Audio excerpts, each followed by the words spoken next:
Good evening. Welcome to the February 24th meeting of the Livermore City Council. I call the meeting to order.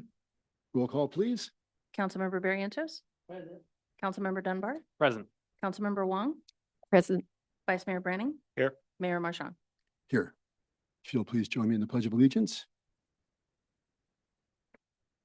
I pledge allegiance to the flag of the United States of America and to the republic for which it stands, one nation under God, indivisible, with liberty and justice for all.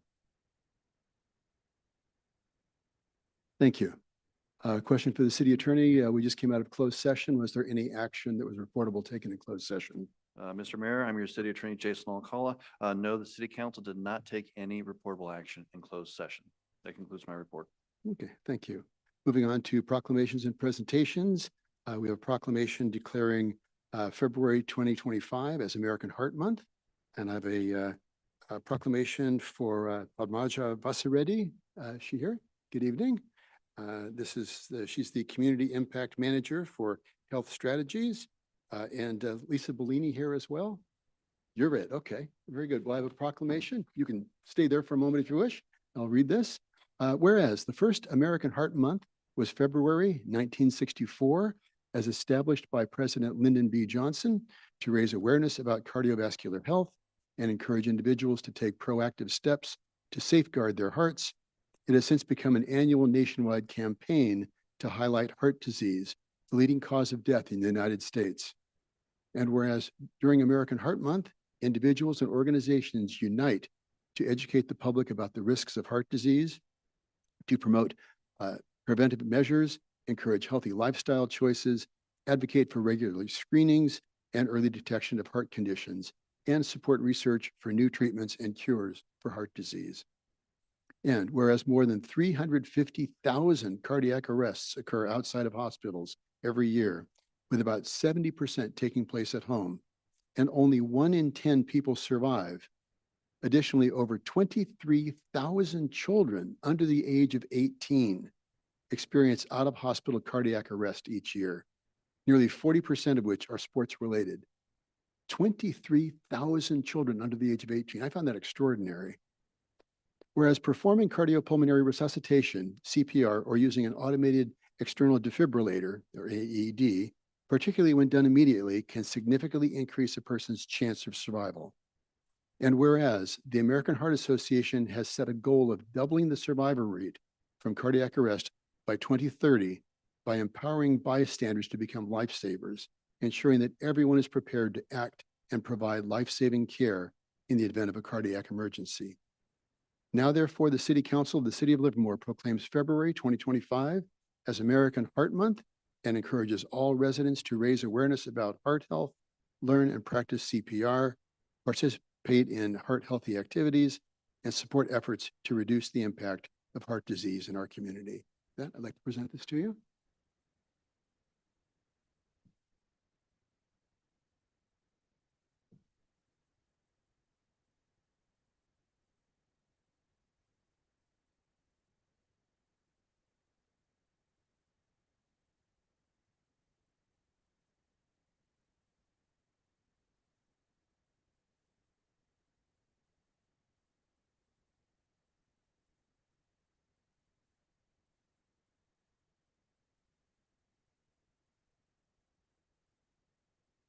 Hello, I'm Padmaja Vasireddy, Community Impact Manager with the American Heart Association. Thank you for recognizing February as American Heart Month this year and for acknowledging our mission and work of saving lives from heart disease and stroke. This year, as we move into the Heart Association's second century of impact, we are especially focused on building a nation of lifesavers so that we are all prepared in our communities to react to a cardiac emergency by calling 911 and knowing how to perform CPR. Over 350,000 people experience out-of-hospital cardiac arrest in the US every year. Currently, almost 90% do not survive. We have a bold goal to double cardiac arrest survivals by 2030. As a Livermore resident, parent, and member of the Heart Association's Bay Area team, I urge the people of Livermore to learn CPR. I did, and so can you. We also been proud to partner with the City of Livermore to advance tobacco retail policy through your 2019 adoption of a strong flavored tobacco sales restriction and tobacco retail license program. And we continue to promote the well-being of Livermore residents by working with local nonprofits such as Shepherd's Gate to provide healthy cooking and nutrition classes in the community. The American Heart Association greatly accepts this proclamation and the city's continued support of its work. Thank you so much. Thank you. Thank- And it's very empowering with, when you've been trained to do CPR or the Heimlich maneuver, it's extraordinarily powerful. So thank you for being here tonight and thank you for bringing this to our attention. Thank you. Okay, with that, we're going to move on to, is there anyone that wishes to speak on that? Nope, guess not.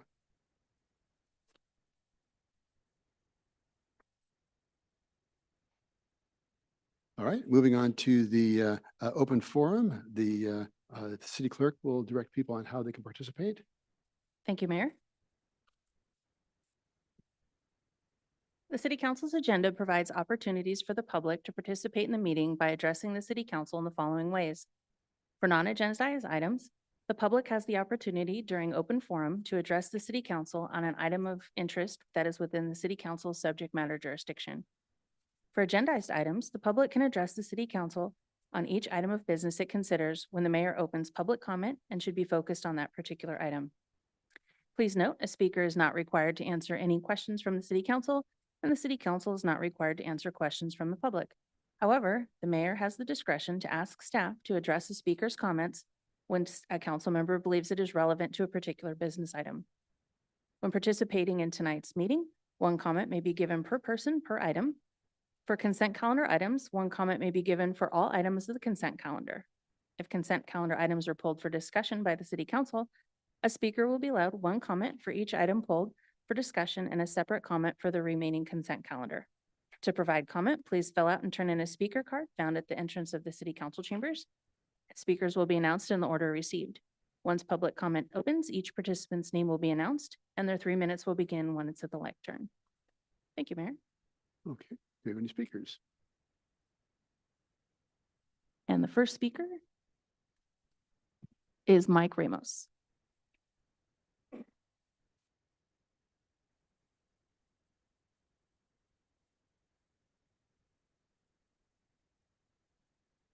Good evening, Mayor, council members, and everyone here tonight. My name is Mike Ramos. I'm a Marine Corps veteran and a student at Las Positas College, studying in engineering. I'm also an ambassador for the Veterans First program, which supports student veterans with academic resources, counseling, and a strong sense within this community. I just want to take a moment this evening to talk about a few events that we have coming up. Pardon me 1 second. First, we are hosting a honoring women veterans event, which recognizes the contributions of women in the military. As we know, women are a great part of our veteran community, and this is an event to celebrate their service. We're also getting ready for our first annual Veterans First Golf Tournament. This event helps fund scholarships and programs for student veterans, and it's a great way for the community to show support.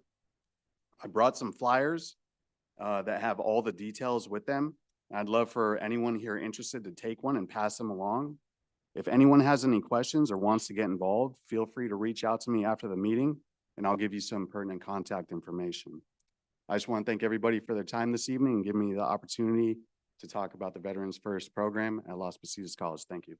Since we got you here, what is you had to reschedule the golf tournament because I was going to be at the first one and they rescheduled it at the last minute because of rain. That's So right. what's the date of the new one? The date is, Now's your chance to bring more people in. okay. So it's Saturday, April 26th. The last day to sign up is April 11th of this year. I have everything here in flyers if anybody Okay. wants them. Up here? Yeah, just hand those to Mr. Spence. And I have been to the Women in the Military event, a couple of those. and they're remarkable. They really are. And an opportunity to thank the many veterans that we have. And the Veterans First program at Las Positas College is absolutely first rate. They do a tremendous job, and certainly appreciate your service and wish you best of luck in the program. Thank you, Mayor. Thank you, everybody. And the next speaker is Matt Montreal.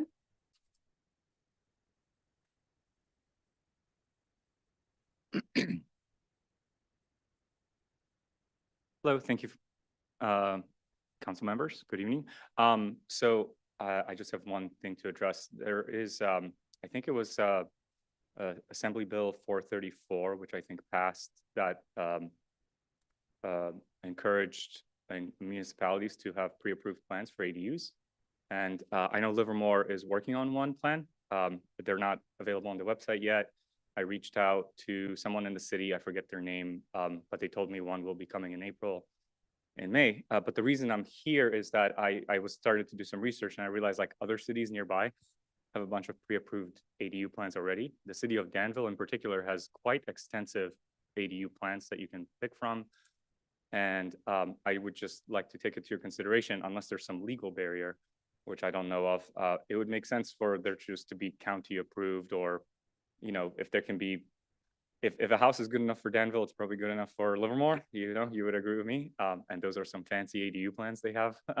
Yeah, it would definitely speed things up because, you know, I'm planning to put an ADU in my backyard and could help alleviate the housing crisis. And, you know, one plan in May or April will probably not suit my backyard, you know? But there are other cities in the Bay Area that already have pre-approved plans, and maybe we could approve those. I don't know. That's just a suggestion, and that's all I have to say. Okay, Thank you. you could leave your contact information with Mr. Spence. He's the first one in there in the beige coat. He'll get back with you on that. Okay, thank you. Thank you. And that concludes open forum. Okay, very good. Thank you much. Moving on to the consent calendar. Is there any item that anyone wishes to pull on consent? Comment? No? I had Okay. comments on two, but no poll. Don't need to pull it, just a comment? Okay. Do we have any speakers on consent? No public comments been received. Okay. Okay, your comment? For item 5.6, I had gone back and forth with staff on, in previous comments before I was even on council, I had brought to the attention that bike racks at the bottom portion of a parking garage aren't really highly utilized, and I was hoping to convert those into lockers at some time. I gave staff some ideas about how that might be accomplished. I believe that spending a bunch of money on bike racks that aren't really useful, maybe not the best use of money, and lockers underneath those garages might be more used by people with high value bikes that want to store them for a couple hours rather than on the street. So I gave that to staff's consideration. I don't need to modify the motion anyway. Okay, or we could do that as a matters initiated. That was what I was gonna Okay. come back to. All right, so we can hold So, it on that. Yeah, I Come back. to come back to matters. that later. And then I just wanted to thank staff for going through with me on a couple of I wanted to appreciate staff for all of the striping that they've been doing. We knew we were doing striping with the bull bouts to meet the state law for crosswalks. But staff also went above and beyond and improved a number of our crosswalk striping as well along the way. So I just thank you for that. And that was part of item 5.6 or 5.5 with the on-call striping. So thank you. Okay, very good. Thank you. A couple of comments that I had regarding the 5.3. We've got the Permanent Building Appeals Board. Is that board bound by the Brown Act? Is that a Brown Act body? No, sir. Your Assistant City Manager, Paul Spence, it is a Brown Act body, excuse me. Okay. Yes. So they have to follow the same rules that we do. Yes, correct. Okay, very good, great. And it's interesting, to see the same things coming back and over again.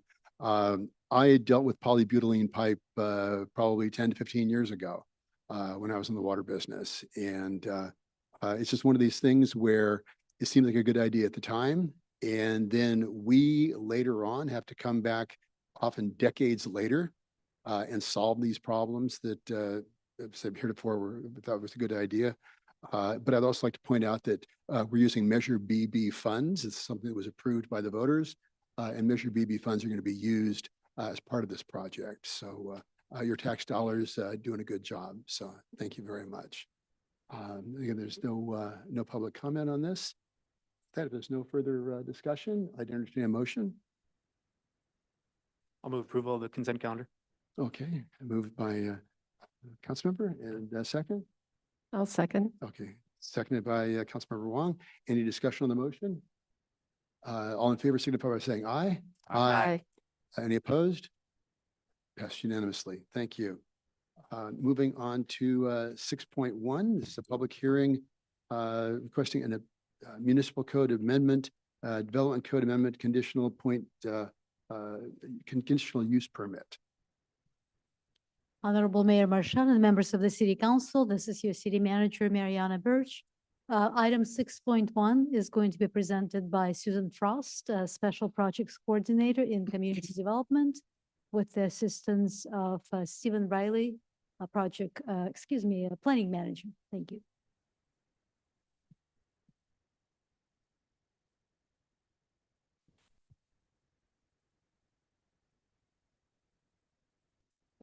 Good evening, Mayor Marchand and council members. Tonight, we are considering the municipal code amendments regarding card room operations and amendments to the Park West Casino 580 operations. The project applicant, John Park, is here with us this evening. The project includes several applications, including amendments to the municipal code, the development code, a conditional use permit modification, a new development agreement, and site plans.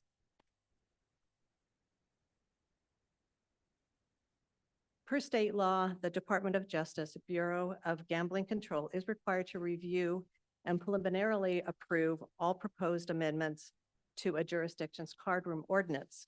Under state law, a card room allows only the play of controlled games, which only include card games, including pay-gal with tiles. Other types of gambling, such as dice games, slot machines, or sports betting, are not allowed under state law in the 2 Livermore card rooms. The card room ordinance amendments presented tonight have been preliminary reviewed and approved by the Bureau. Chapter 5.20 of the Municipal Code contains regulations relating to card rooms in the city. Specifically, the Municipal Code regulates card room licensing, employment work permits, employee work permits, number of card tables, operations, and safety and security. For reference, the 2 existing card rooms in the city, Park West Casino 580, the applicant, and Livermore Casino. Both are card rooms. Of these card rooms are expanded service card rooms and have active development agreements and conditional use permits tied to the property. The project includes amendments to the municipal code that affect both citywide operations and individual card room operations. Citywide, the amendments to the municipal code include increasing the number of card tables permitted in the city to a maximum of 32 tables. Currently, Park West Casino 580 has 10 tables and the Livermore Casino has 6 tables. The amendments also include increasing the number of card room licenses permitted per person to 2 and other miscellaneous clarifying amendments to the card room chapter.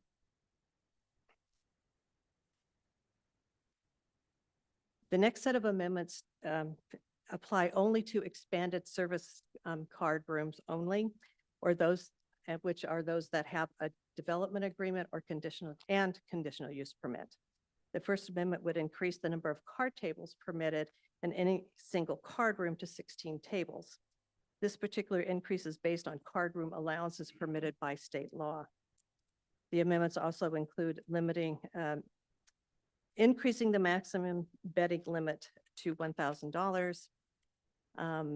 Currently, expanded services card rooms may have up to 10 seated players per table. The proposal includes maintaining that limit on the seated players and permitting up to 10 backline bettors per table.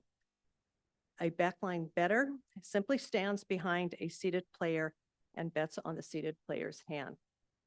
In addition to the municipal code amendments, a minor amendment to the development code is required to update references to the municipal code. Casino 580 is requesting changes to its operations to expand the number of tables, increase the maximum bet limit, and allow more players per table. These changes are possible only if the municipal code amendments are approved by the city council.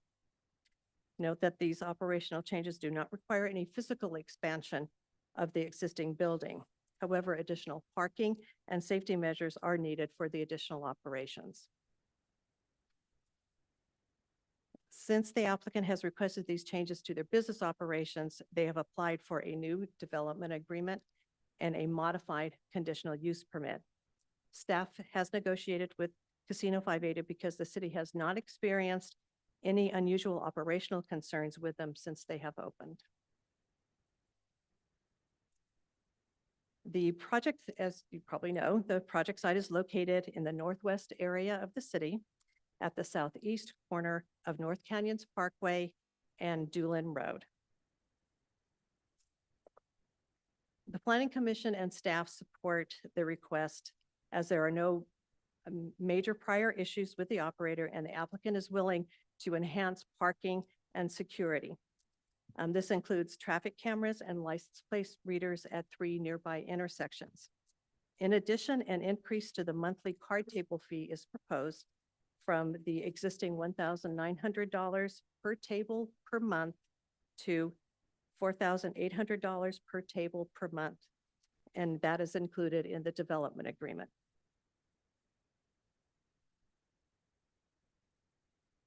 The following, the Casino 580's conditional use permit will be modified to allow operations consistent with the proposed amendments to the municipal code. They are requesting 16 tables and betting and player limits consistent with the proposed amendments, 24-hour operations, 7 days a week, and games that are not otherwise prohibited by state law and with the written consent of the chief of police. In addition, the entitlement package includes a site plan design review and modification. There is an existing 131 parking space lot surrounding the casino, the existing casino building. Due to regular parking overflow on Doolin Road and North Canyons Park, on Collier Canyon Road, a new surface parking lot is proposed to include 230 parking spaces. The lot will include 26 electric vehicle charging stations and 26 charging capable spaces, as well as racks for up to 36 bicycles. Based on consultant and staff analysis, it was determined that the additional 230 parking spaces would conservatively meet the anticipated parking demand resulting from the increased operations. Additionally, the applicant will be required to install no parking signs along Doolin Road and along Collier Canyon Road. The project includes a Class 4 or buffered bike lane along North Canyons Parkway frontage, consistent with the Isabel Neighborhood Specific Plan. The site plan review modification entitlement is required for additional bicycle parking near the card room entrance. Planning Commission held a public hearing for the project on January 7th, 2025. The Planning Commission unanimously approved the project per staff recommendations and recommend the council approve the actions outlined here to approve the project. This concludes the staff presentation and we are available for questions. Okay, any questions for staff at this point? Okay, would the applicant wish to speak? Mr. Park. Hi, my name is John Park, and I want to thank the Livermore City Council, staff, and community for your ongoing support. We opened our small card room in 2011, and after moving it from the back of a bowling alley, and we've been proud to be part of the city ever since. Mike Vasey and I are here to answer any questions you may have. Thank you. Thank you. No questions? Okay, do we have any speakers? Yes, sir. We have one speaker, Sherry Souza.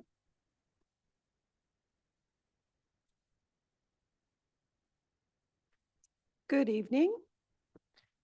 Mayor, council members, city manager, and staff.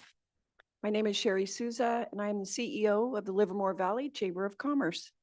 And I'm here tonight to support the project for Park West Casino 580. Park West Casino 580, located at 968 North Canyon Parkway in Livermore, California, is a member of good standing of the Livermore Valley Chamber of Commerce. They have been a continuous member in good standing since 2017. Not only are they a member of the Livermore Valley Chamber of Commerce, they are a business partner. Park West Casino 580 works hard to be a good community partner. Livermore Valley Chamber of Commerce is supporting their efforts to expand and improve their location and amenities for the patrons and the community residences and businesses in their area. And we support expansion efforts and improvements they are citing. Expansion of their parking lot, extension of their operating hours, increase of their betting limits and additional card games already allowed in California, additional safety improvements of 3 new cameras and license plate readers inclusive of maintenance fees along North Canyon Parkway and Airway Boulevard, funding of an additional police officer in a community development department for the city of Livermore. Additional revenue from the gaming tables will also be a good community benefit. They are proactive in addressing the possible addictive behaviors that some patrons may experience and have implemented educational opportunities in staff training and patron awareness materials and processes to alleviate the possible outcomes of addictive behavior. We are pleased that the Livermore Planning Commission unanimously agreed to permit their project proposal on January 7, 2025. We've been community partners with the Park West Casino 580 from the beginning of their arrival in Livermore and can vouch for their good intentions and ongoing community mindedness. They are a Chairman Circle sponsor for the Chamber and continue to support our Leadership Livermore program and our business programs regularly. Their intention is positive and is projected in their efforts to improve our environment for better outcomes. Please consider this project in a favorable light, just as their commitment to the community and their patrons has been from the beginning. We are here to ask for your support of their project. Thank you. Thank you. And that concludes public comment. Okay, I'm going to close the public hearing and bring it back to the council. Any questions or comments from the council? Councilmember Barrientos. Is there any like police activity out there in these casinos? I was wondering. And then would casinos have like a Gamblers Anonymous thing for you see some of these guys? Because I've known as a coach kids, I mean, to my wrestling program saying their dad gambled everything away. They had nothing left. So I was wondering if there's any, like AA for gamblers just offered.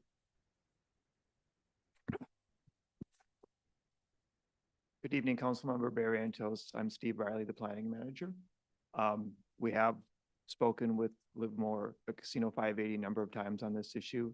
They are part of an active participant in a program that is run by the state that allows folks to self-identify as if they have a gambling problem. And so a database is created and those folks are put into the database with pictures and information, and the casino is part of this network. And they're when somebody comes in that self-identifies as a gambling addict, they will not serve them. They will not let them enter the premises.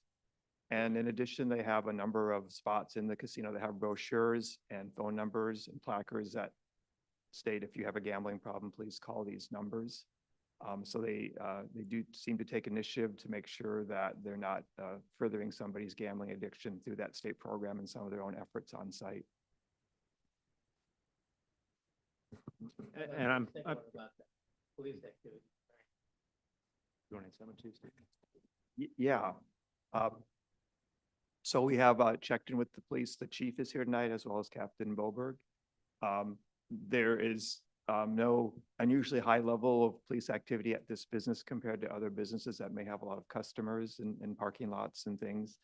So based on their past, they have sort of a normal record of some calls for medical and some some smaller issues, but generally they have not had any significant issues there over the past years since they opened in 2011.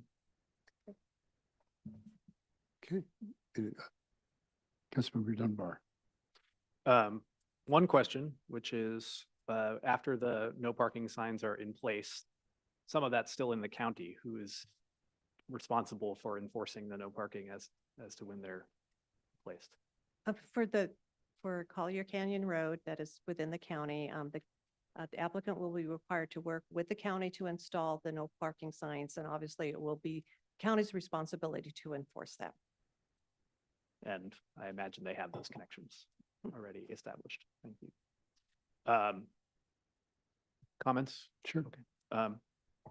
First of all, relative to the parking situation out there, I'm very glad to see this before us. I've been out there to see it parked up and down Doolin Canyon and down Collier Canyon. So this is definitely going to be improvement there, safety improvement to begin with. And then, it'll just be a nicer experience for everyone who's actually going there, not to walk along the side of the road in the dark.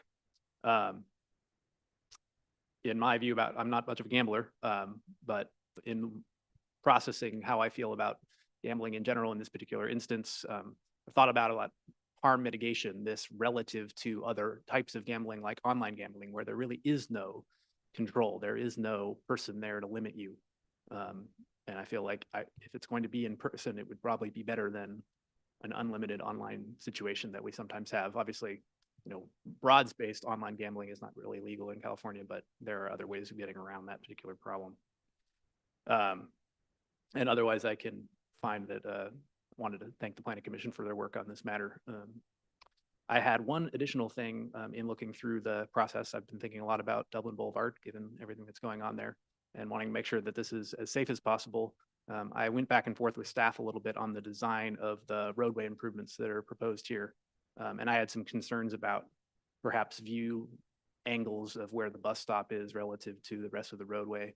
And in talking with staff, they indicated they'd like me to direct them to work with the applicant to continue to work on that specific layout rather than what's been proposed so far. And I'm happy to do that.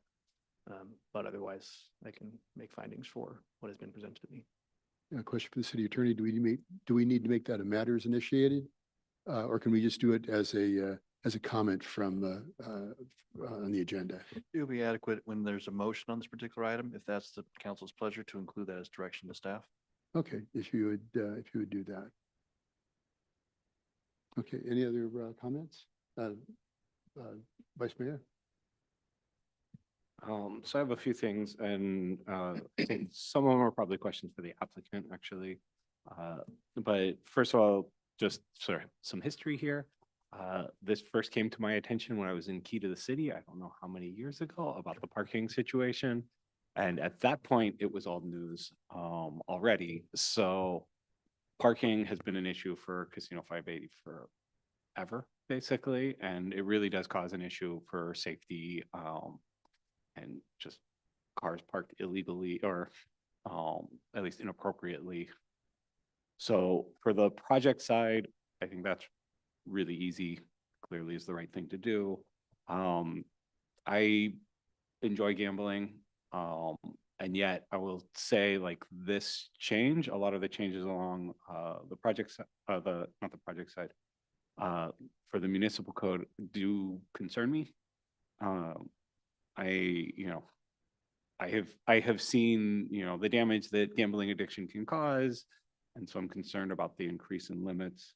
I am inclined to back what's here, but I do have a couple of questions for the applicant, if I may.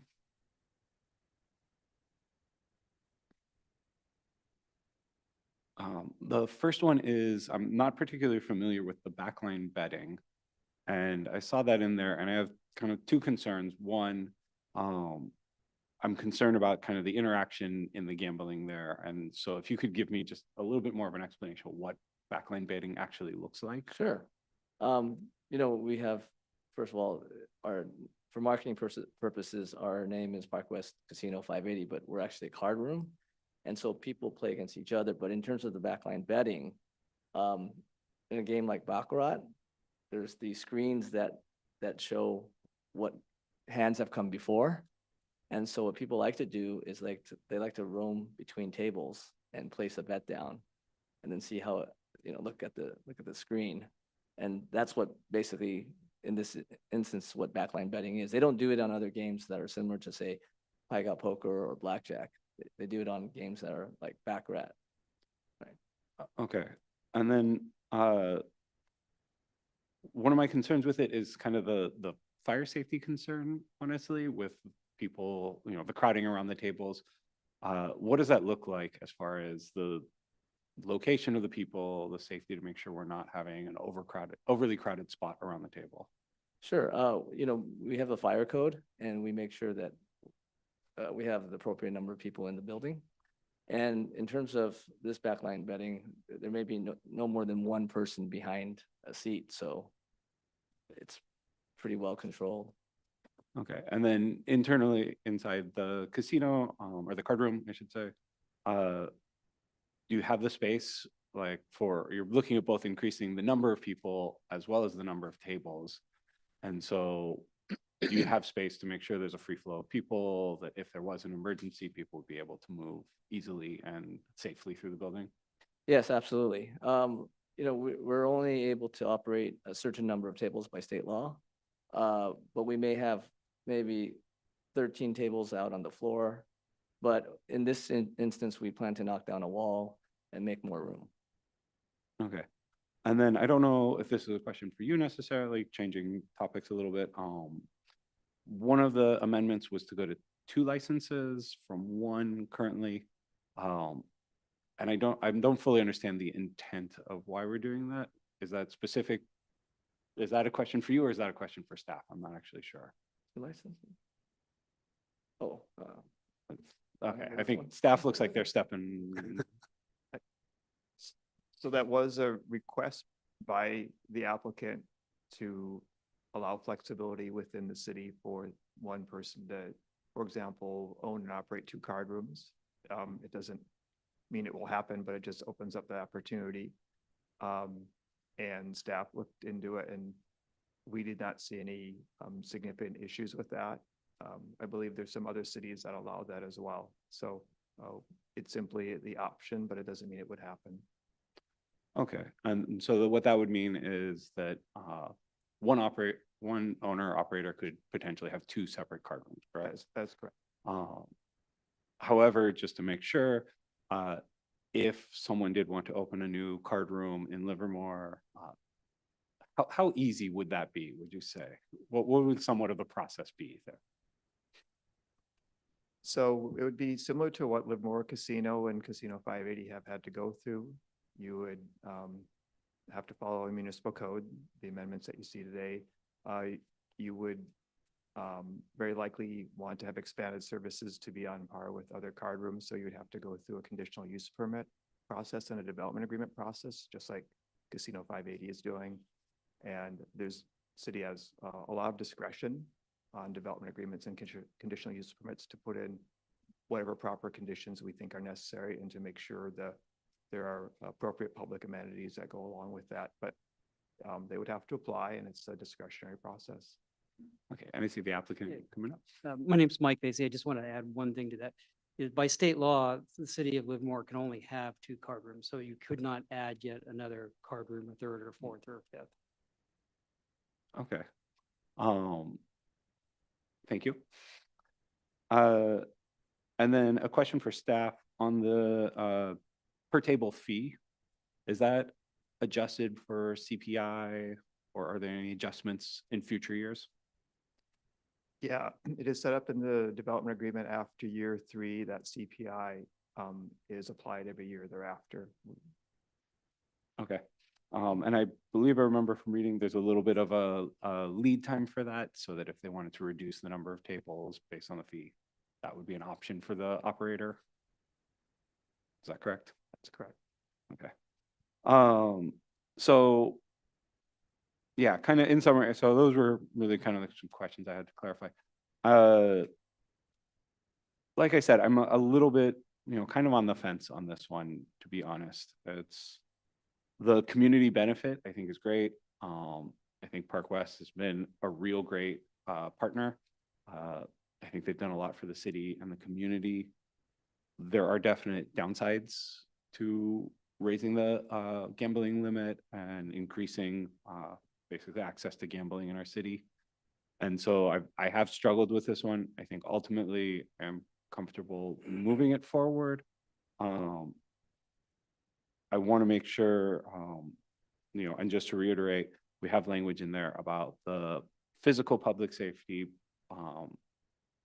But is there any language we can add or include that will really help with the mental safety, for gambling and alcohol abuse that might come from, increased limits and increased access? Can we add in any additional language to help support that? We can certainly work with the applicant through the conditional use permit to require that there are notifications, publications, materials in the casino that, as Mr. Riley described, that would be accessible to patrons in the event they're struggling or wishing to look to help or advice to make those materials available. I don't know if the casino operators would like to comment on that. You have those materials already? While you're coming up, I believe, and correct me if I'm wrong, but also I believe that you're required to give some funding to operations for Gamblers Anonymous or It's a- gambler cessation programs. Is that correct? Yes, it's a 1-800-GAMBLER hotline, and we contribute funds. It's statewide initiative. And we have that, every advertisement that we put out, we have that on our advertisements as well. Okay, thank you very much. I think that's all for my comments. I'll turn it back to the remainder of council. Councilmember Wong? I want to thank staff and the applicant for all the materials you put together. When I started reading about this, I had so many questions. And as I worked my way through the packet, I think almost all of them got answered, and the ones that weren't or where I needed additional clarification, I was able to talk to staff because this is a lot to wrap my head around. And I had two main concerns, which have also been addressed by the other council members, about public safety and about public health. And those were my two main areas of concern about this. And I also struggled with this a lot and talked to other folks in the community to get a sense of how others would feel about this. So the first question I have is, have we received public comments or letters or anything from the community about this? No, we have not received any comments from the community other than the public comment tonight by the Chamber of Commerce. Okay, which means a lot to me. But I remember seeing in the Planning Commission minutes on this that there was one person who gave public comment, but that was it. It was just the one person. Okay.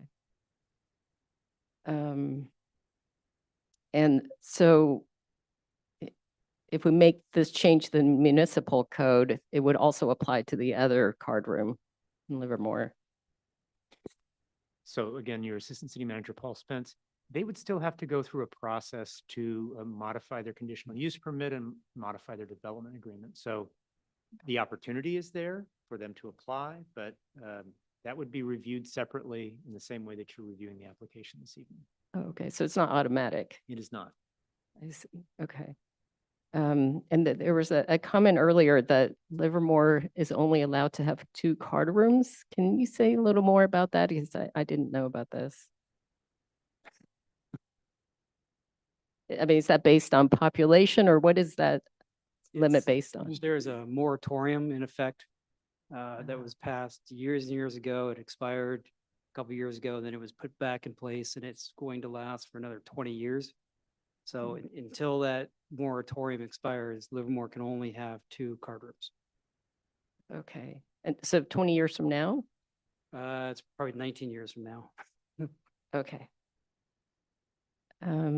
Interesting. Okay, that does actually really help me think about this. Are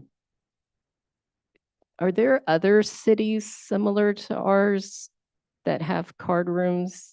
How does our how does the size of ours compare to other cities that might have a card room like this? Because the moratorium is in place, there's a restriction on how many what cities can have card rooms. So you had to have an ordinance in place in 2000, and you had to have an active card room. The law also prohibits the expansion of number of tables in each card room. So in Northern California, most of the card rooms in Northern California are smaller card rooms where they have 10 to 18 tables. San Jose, it has larger card rooms that have, I think, approximately about 50 tables each. Southern California, in Los Angeles area, they do have card rooms that have 200-300 tables. It's the moratorium that controls how many card rooms can be in a city and how many tables they can have. Right now, there's approximately 60 to 70 active card rooms in California. Okay. Okay, that's very helpful. And I guess this is probably for staff. I know it was said earlier that we haven't had any significant issues with the existing card rooms, anything above what any other business would have. So we haven't, I just want to confirm that. And I see the police chief standing up. And I think both from the public safety side and also from the public health side, that there's been nothing significant because of the type of business it is. Yes, we reviewed our records and we haven't had any major incidents in the last few years. The casino has always been very helpful whenever we have a concern. They're good partners with us and we make sure that we coordinate well with them. We both want the same outcome, and that's a safe environment. And we are happy with the additions that they're proposing here tonight. And we think that will help us secure the area and make sure it's a safe environment. Okay. Okay, that helps a lot. Thank you. I'm done. That's it? Okay. Again, there's a few questions that I had. And I think perhaps this might help you as well. It's my understanding that the increase in the betting limit, that was not driven by the casino, that was actually driven by the customers. Is that correct? You're getting your exercise tonight. Yeah, yes. We have a very specific high-end clientele that comes in to play there. And other places don't have the same betting limits that Livermore does. So that's why they actually demanded it. So This was driven by the players, not by the casino, because there are other card rooms that have the higher limits that these people want to play. It's like in Tahoe, you've got different tables with different bets. So it's a similar sort of thing that this was consumer demand, not put in place by the casino. yes, that's correct. Okay. Another thing, also unlike the Nevada gaming, in this case, the term I've heard is the house here is agnostic. You are not driven because you do not profit from the betting. You have a base, a set fee per hand. Yes, we cannot have we cannot partake in the outcome of the game. So we collect a fee for every time a bet is wagered. And someone at the table puts up that fee because card rooms started out as poker houses back in like the gold rush days in the 1800s. So you have no interest in who's winning or losing. Your interest is you get paid just per hand. That's correct. Yeah. So as I said, you're agnostic in the process. Yes, we don't. They don't bet against us. The customers don't bet against. Okay. We're not the house. Okay. Those are the questions that I have. Just got a few comments. So thank you. Thank you. Again, I think we've all driven by and seen the parking that goes all the way down the frontage road and all the way up Doolin Canyon. So this is going to alleviate that.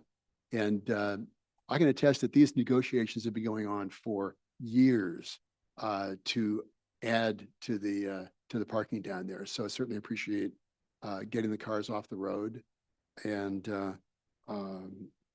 the fact that you have been so willing to work with the community, working with the chamber, working with our police department, the additional security measures that are going to be going in place. I think those are all going to be a benefit to the community.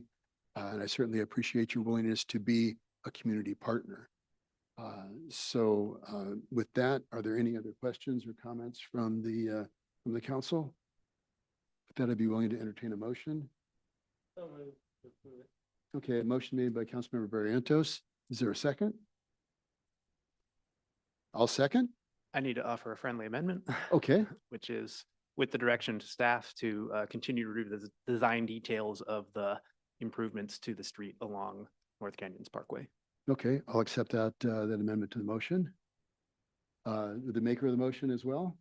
Okay, so we've got a motion and a second. Is there any discussion on the motion? All in favor signify by saying aye. Aye. Any opposed? Those abstain? Passed unanimously. Thank you very much. Okay. Moving on to 6.2, this is the Adventus. This is the negotiating a development agreement with the Adventus Corporation. This is the Las Colinas Road property. Honorable Mayor Marchand and members of the City Council, this is once again your City Manager, Mariana Birch. Item 6.2 is going to be presented by Shannon Pagan, an Assistant Planner in the Community Development Department, with the assistance of Andy Ross, Principal Planner. Thank you.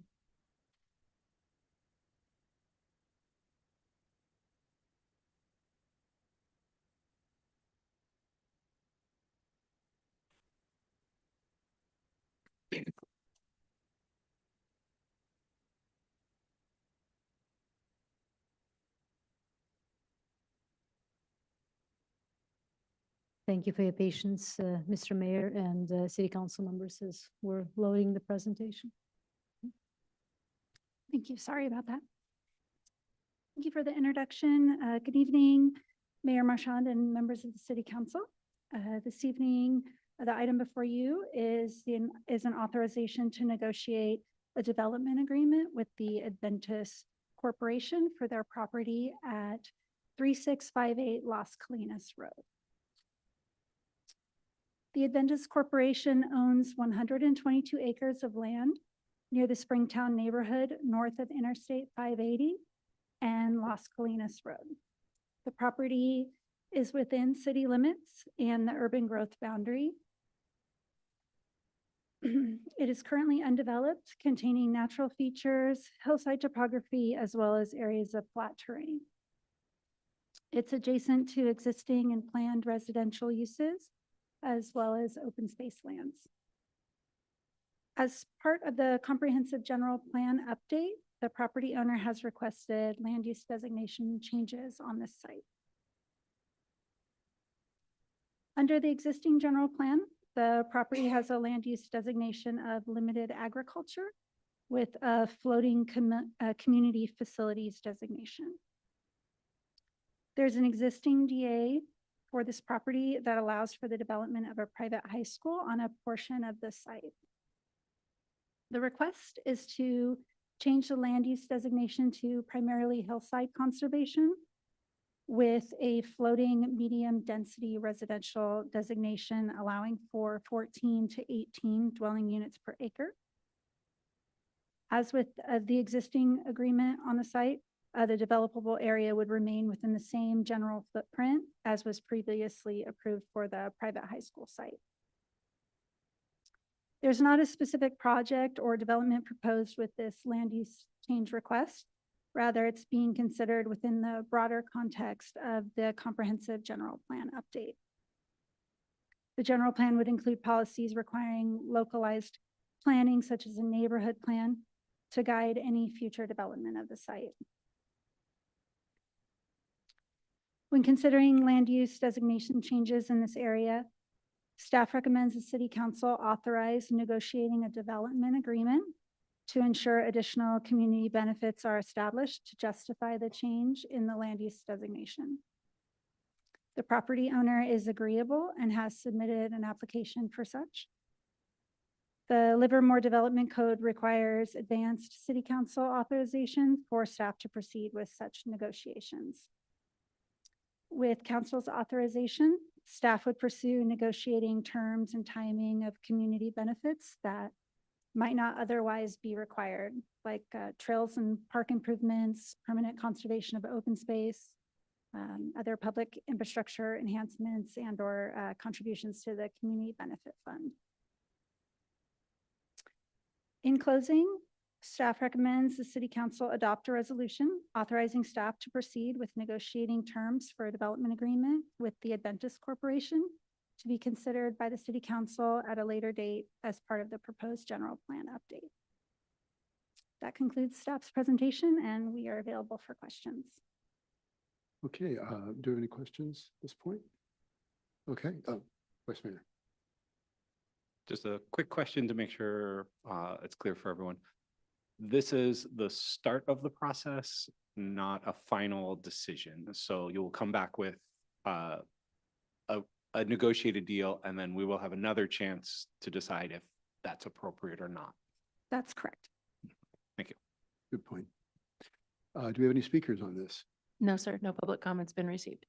Okay, no speakers. Then I'm going to close the public hearing and bring it back to the council.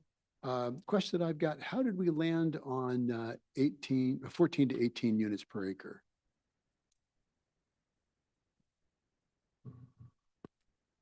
We went back and forth with the property owner as part of the comprehensive general plan update, and we looked at the surrounding area, we looked at the site itself, and what seemed appropriate and comparable to the surrounding area, 14 to 18.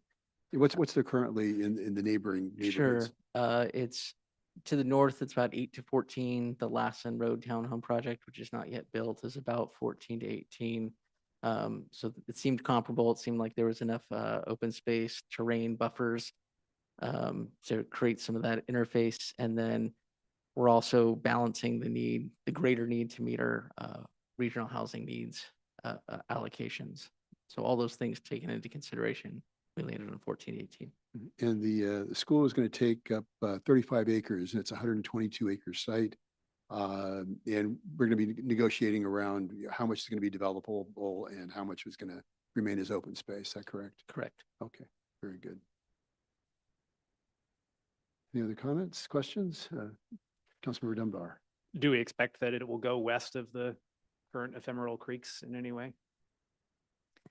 That'll be evaluated as part of the general plan update. Okay. But in the vein of, housing element compliance, could you speak a little bit more to no net loss requirements from the state and how they affect our open space requirements, what the consequences of non-compliance are?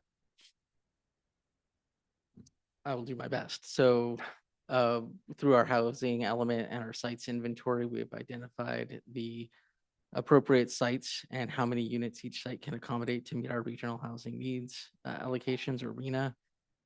If a project comes in and does not meet those numbers, we could be in what we call a no net loss situation. And then the city would be required to make up that difference elsewhere. So is it fair to say that under an extreme situation, no net loss may itself be a threat to open space? That is correct. Okay. The way that I've thought about this is this triangle of, what can we get out of this site? It is some portion of open space, it is some portion of housing to be compliant with net loss, and it's some portion of other community benefit to be negotiated. And those things are all somewhat in tension, and I don't have a specific direction for how much I want to see of each yet. So I'm happy to let it go forward with those kind of topics in mind, and looking forward to seeing what might come back. But my underlying response to some of the concerns I saw in email was that, there's a threat to doing nothing as well. And so this is a pretty reasoned response to what is available to us as requested by the applicant here, relative to keeping control of the open space that we care so much about. All right. Any other questions, comments? Vice Mayor Branning. Yeah, I don't know if this is a question or a comment. but on the 14 to 18 range, I would like to give staff direction, or maybe it's a question, to allow a slightly broader range during negotiations. So if you find that slightly denser or slightly less dense is what works out, are we allowed to give you a little bit more freedom in those negotiations? I believe that's appropriate. And also I'd add the land use is being changed as part of the general plan update. So we can take that direction as looking at the map. Well, Yeah, so I think as this, solidifies and becomes more of a plan, I don't want to be locked into the 14 to 18. I can see potentially slightly denser or slightly less dense, both having advantages and disadvantages and trade-offs there.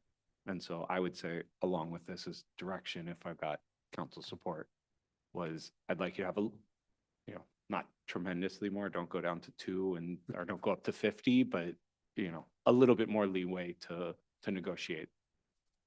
Something that makes sense. Yeah. Yeah, okay. Councilor Barrientos? Okay. wait to see what they come up with. Okay, it's I gonna have come a back couple again. questions. Yes. Councilor Wong. Can you say a little more about what the steps are? Because this is the beginning of the process. What do the next steps look like, and what kind of time frame are we talking about? Right, so this is, like we said, being evaluated within the broader context of the general plan update, which my colleague Andy Ross is going to talk about the next agenda item. So we will take this into consideration as part of that. And then we would start to, this would allow us to begin negotiations with the property owner and looking at what is actually can happen at this, on the site. And then it would be moved forward with the general plan as it is on schedule, I think, spring or next year. Okay, Yeah. so it'll be part of the general It's plan. part of the general plan, update, yes, okay. and evaluated in the environmental impact report for the general plan. I see. The intent is to bring the development agreement along with general plan General plan. adoption. Okay, thank you. Councilor Dunbar?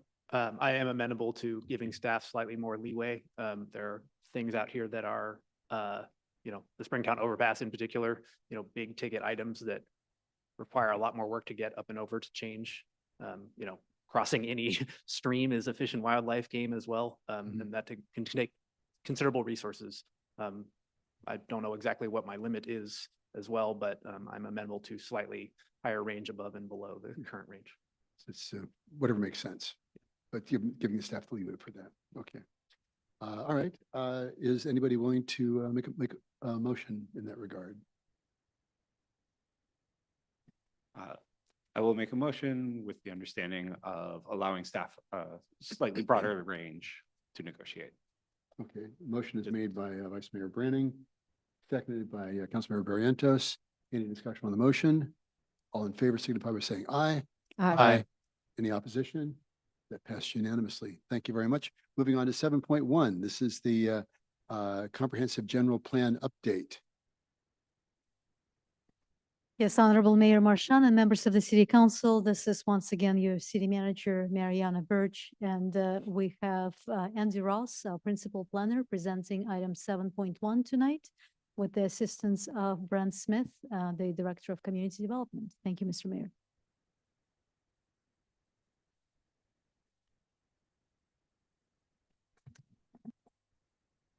Thank you very much for the introduction. Good evening, Mayor and members of the City Council. This is an informal presentation on the status of the general plan update, where we'll share with you our draft land use plan and some of the changes since the last time you saw the preferred land use scenario last summer.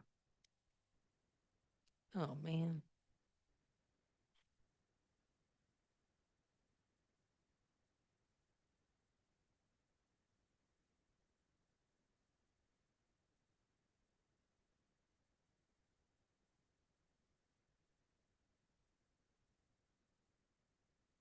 Oh, sorry about that. So as I said, this is an informational presentation on the status of the general plan update, and we'll share with you the draft land use map. So giving a little bit of context and background to remind ourselves how we got here, we're looking at the current general plan land use map in the 2003, 2025 general plan. And so this is a map of the city. Here's 580, if you can see my cursor. We've got downtown and then South Livermore here. Do this. So each one of these colors represents a land use designation, and those land use designations tell us what can be built and where, and at what intensity or density those uses can be built. It's also showing us what areas are meant to be open space or conserved with little to no development. So when we started this process, we started with this map and we worked with the community and our advisory committee to identify areas that seemed appropriate for change over the next 20, 25 years. Those areas are called focus areas.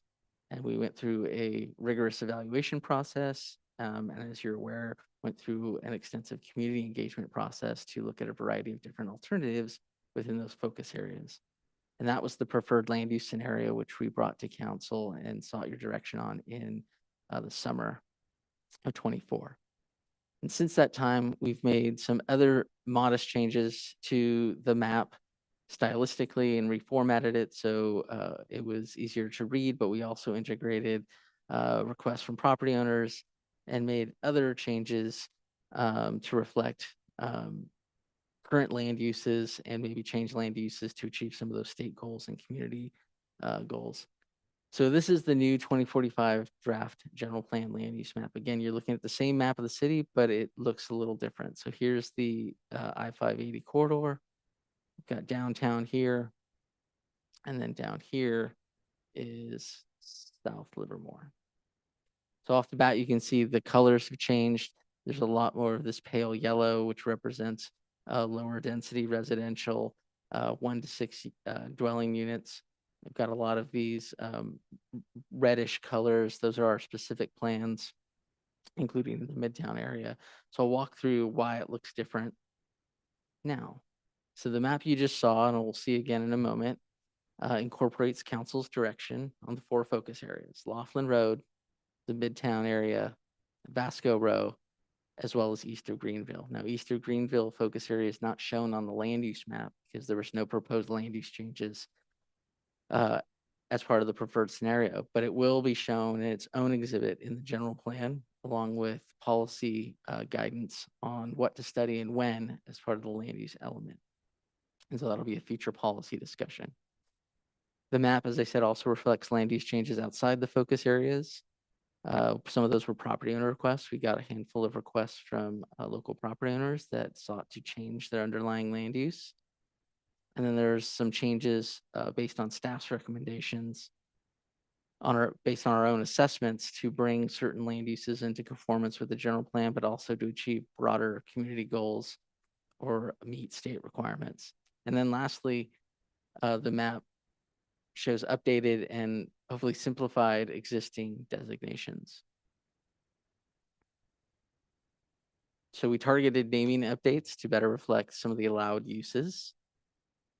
We've merged some of the designations that allow similar uses. This is notable in the new regional commercial designation, where we've merged highway commercial and community serving general commercial, which both allow for the same uses in the same general geographies. As I mentioned, we added a new specific plan designation to really highlight that those particular geographic areas are regulated through a specific plan and that those documents should be referenced for land use controls. The general plan will still talk to how the 2 documents interface, however. And then we've added a few new designations that were results of our focus area land use alternatives process, notably the industrial office designation, the general industrial designation, and our mixed industrial commercial designation that we see out on Vasco Row. If we look at the exhibit on the right side of the slide, show how we've modified the color palette and the naming of our residential designations. So at the top of this exhibit, the existing general plan residential designations, you can see there's 6 of them. They're rather narrow in their density ranges, and our intent was to not change the density of our existing neighborhoods, but to focus our land use changes elsewhere. But we wanted to make sure the map was easy to read. So we changed the color palette and condensed everything into 4 categories of low, medium, rural, residential, low, medium, and high, and then created subcategories that relate back to the existing density ranges. So while the colors and the names have changed on the map, the densities of the underlying properties have not. So again, this is our current general plan land use map. This is what it looks like now. And then this is the draft 2045 general plan land use map.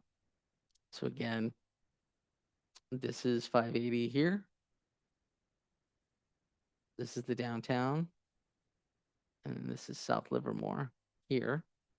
You can see most of this area, all these areas in this light yellow represent our low density residential designation. Again, that's a 1 to 6 dwelling units per acre.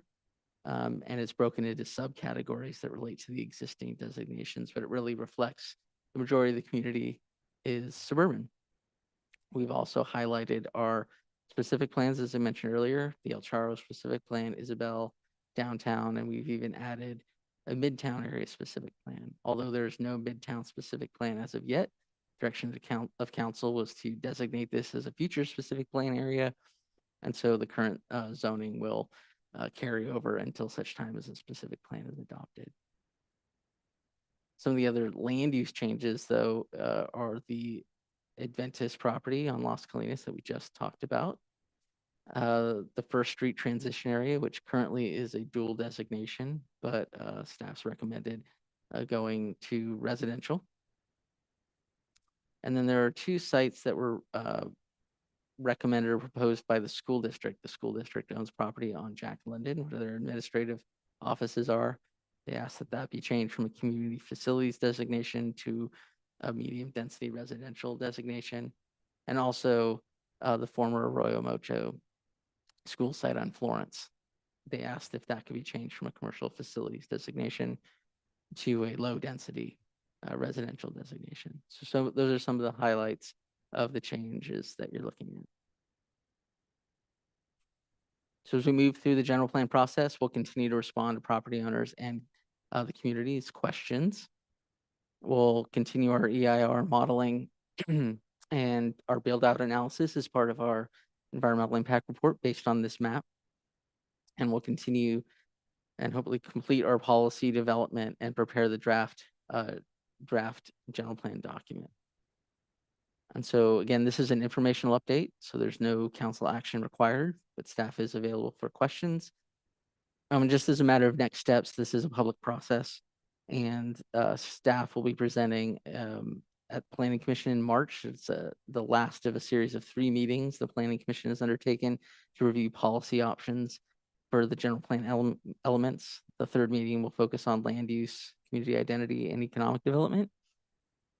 And then we hope to take Planning Commission's recommendations and the advisory committee's input and present that to council in April or May to get your direction on general plan policy before we package it all together as part of the draft general plan and publish the environmental impact report late summer, early fall, at which point we'll have another round of community outreach, open houses, pop-up events to make sure the community is informed of these changes, but also to get community input and comments on those documents. And that concludes staff's presentation. Thank you. Thank you. So in other words, there's going to be a number of touches on this, right? Touches for both the council and the community. That is correct. Okay, great. Thank you. Questions or comments? Just questions at this point? Do we have any comments? Public comment? Yes, sir, we do. The Okay. first speaker is Mike Bray, followed by Constance Kopp, followed by John Steinbush.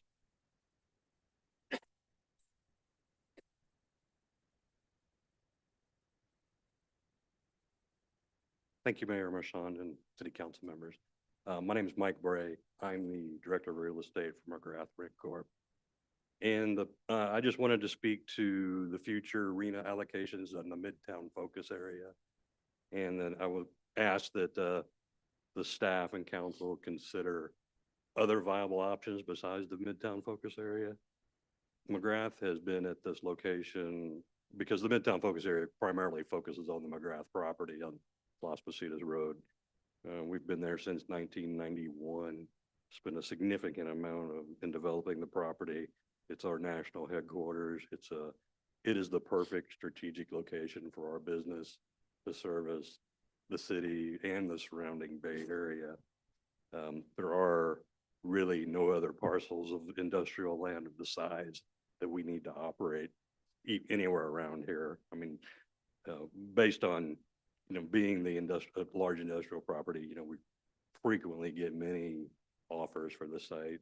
And since the Midtown Focus Plan was published, I can say that has diminished and gone down very low, where it's would not be financially feasible for McGrath to move.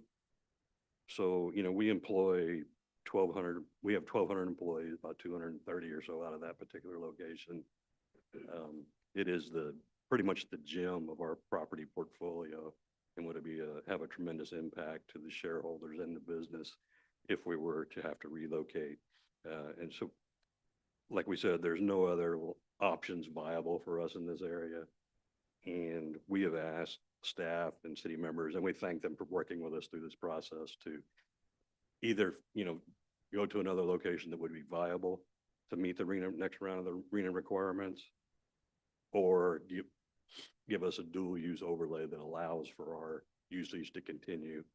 Otherwise, we're probably going to be in the position to stay at the site as a grandfathered non-conforming use to the foreseeable future, just because of the financial impact to do so and the lack of opportunity to move anywhere.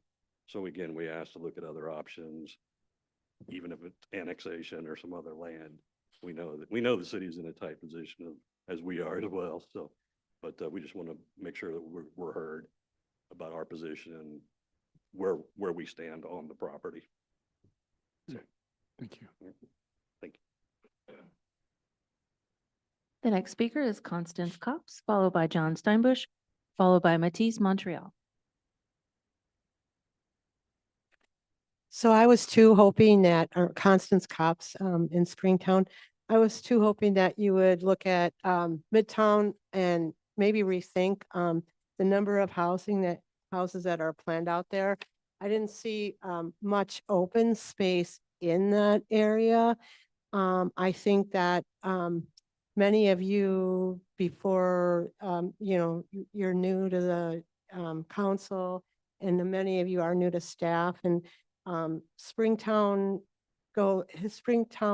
residents have had concerns for years that went unaddressed, and freedom of information facts that went unaddressed when we were deciding on the specific plan for Springtown.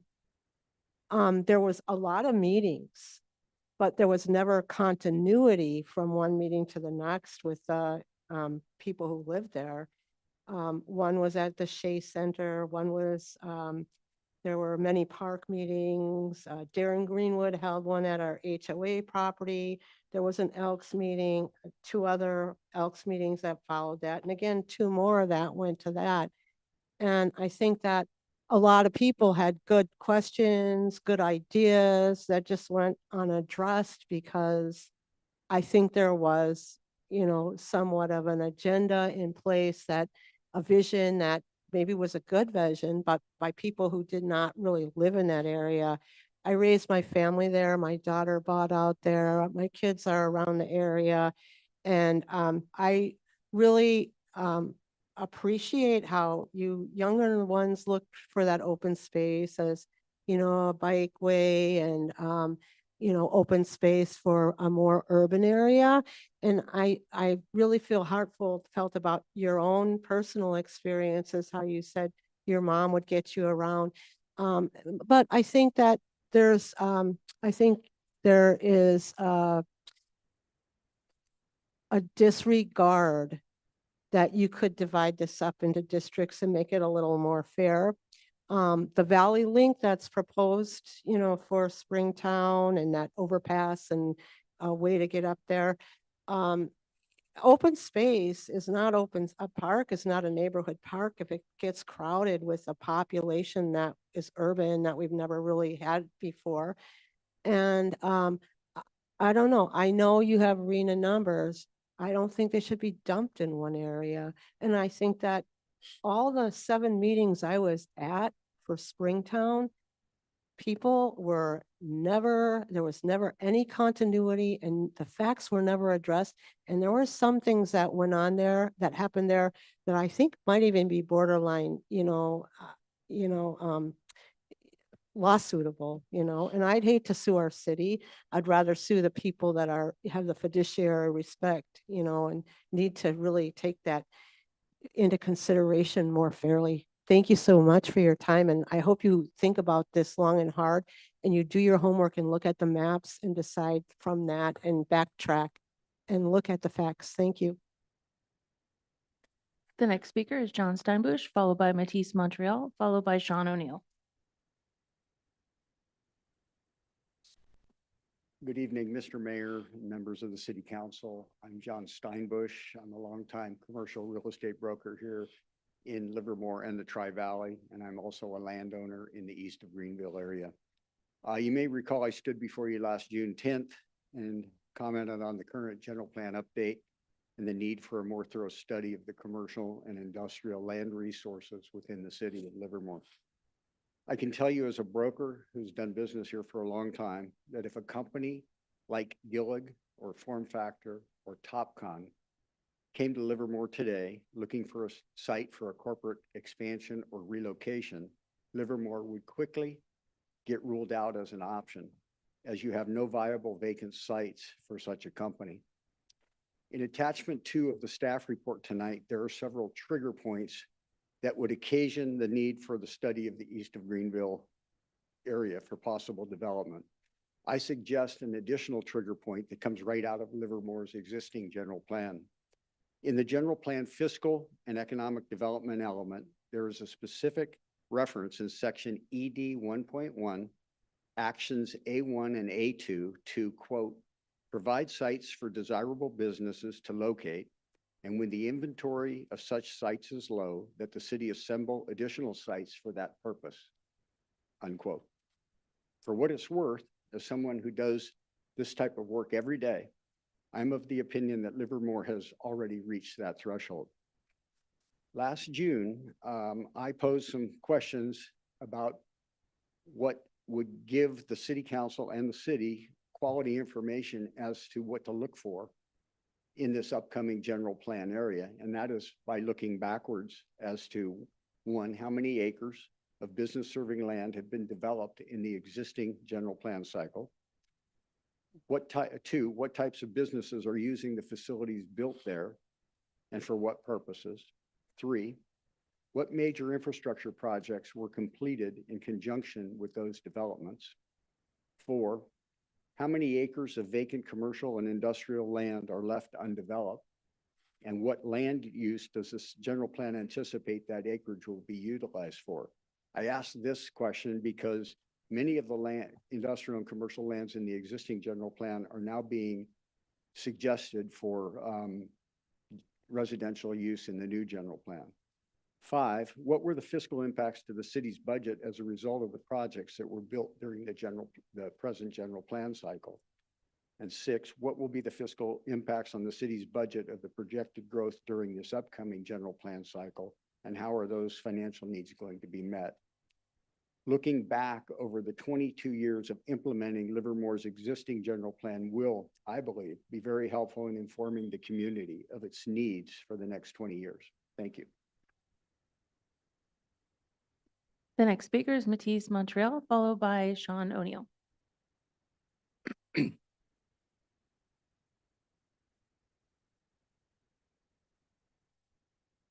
evening again, Mateusz Montreal. But yeah, it's hard to pronounce. Okay, I'll make 3 points. One on the general plan, the designations and the different color maps and what is what. I'm glad to see that there's going to be some consolidation and simplification. I think I'm not the only one that has ever looked at that map and said like it's way too complicated. There's way too many colors. I don't understand what the different transitional zones are and why there needs to be 3 of them or 4 of them or 5 of them.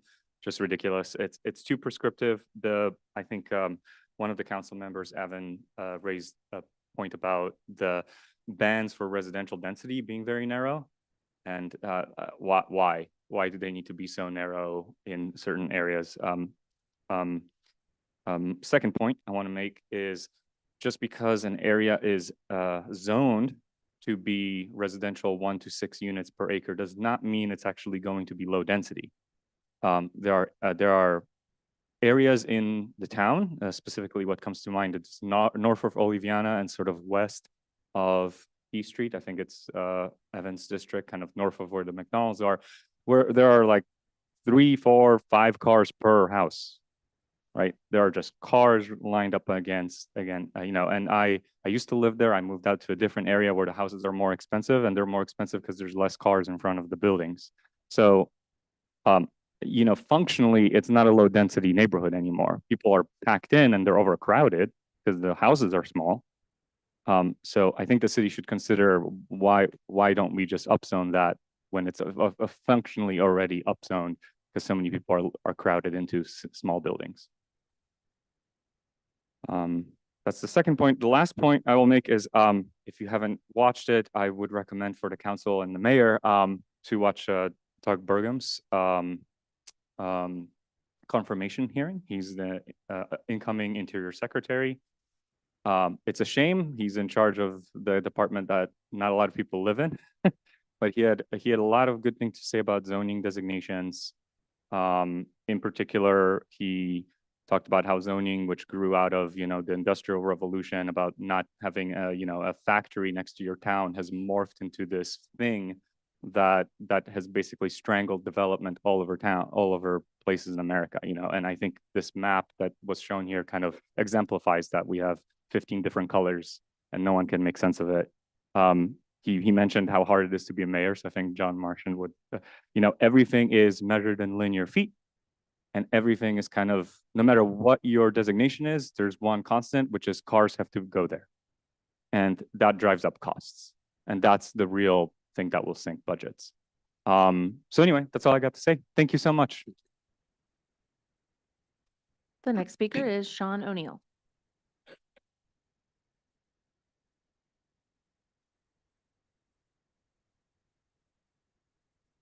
Hello. Hello. Yeah. Hi. Hello. My name is Sean O'Neill, and I'm relatively young, or would like to pretend to still be young, citizen here in Livermore, and I hope to be here in 2045. So this is something that I'm deeply invested in. I'd like to see this city grow and succeed in the next 20 years. And I would like to make a comment about the extensive use of low density development in this plan that isn't. I appreciate those people who currently live here, appreciate the city as it is, because it is there as it is for them today. But increasing caps on densifying doesn't necessarily immediately change the city today, but it allows for additional infill development and other improvements over time as the city grows and changes.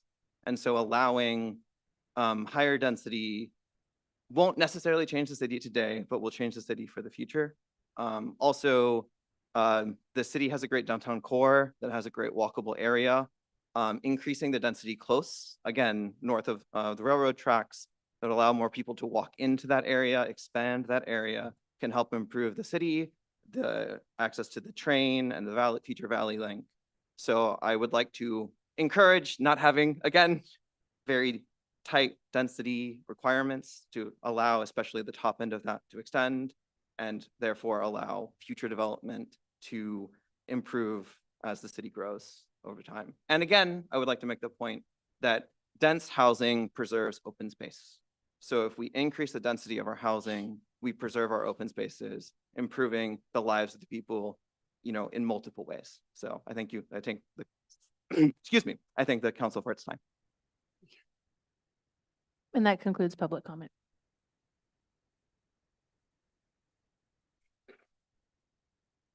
I'm sorry, did you say we didn't have another one? That's Okay, that was the concluded. last one. Okay, very good.